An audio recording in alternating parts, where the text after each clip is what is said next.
ബന്ധു നിയമനമാണ് ഈ censor board എന്ന് പറയുന്നത്.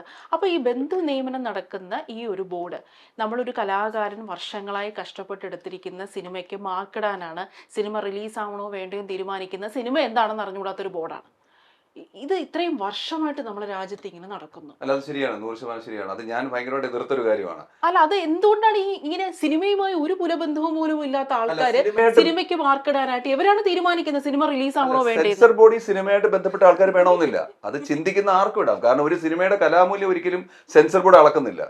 ആ സിനിമ സമൂഹത്തിന് എന്തെങ്കിലും ഇമ്പാക്ട് ഉണ്ടാകുന്നു, അല്ലെങ്കിൽ സെൻസർ ബോർഡിന്റെ റൂൾസ് ആൻഡ് റെഗുലേഷൻസ് ഫോളോ ചെയ്ത് സിനിമ കാണാനാണ് അവിടെ ഇരിക്കുന്നത്. അടിസ്ഥാനമായിട്ട് അവർക്ക് ഒരു സിനിമ സെൻസ് വേണമെന്നില്ല, സിനിമ സെൻസ് വേണമെന്നില്ല. ഒരിക്കലും അവരുടെ നിയമാവലി പഠിക്കാൻ പറ്റുന്ന ഒരു ക്ലർക്കിന്റെ അതിൽ കാണാം. പക്ഷെ അവന്റെ ബുദ്ധി വേണം. ഇപ്പൊ ശരിക്കും സംഭവിക്കുന്നത് ഒരാളെ പറയാം, പുള്ളി ക്രിസ്ത്യൻ സമുദായത്തിലാണ്. അപ്പൊ CPM-നോട് കുറിച്ച് അടുക്കുന്നതിന്റെ ഭാഗമായിട്ട് അവരുടെ പള്ളി വിളിച്ചു പറഞ്ഞു, ഞങ്ങളുടെ 2-3 പേരെ ഇപ്പോഴത്തെ ഇരിക്കുന്ന ഒരാളാണ്, നമ്മുടെ ഒരാളെ അവിടെ എടുക്കണമെന്ന് പറഞ്ഞു.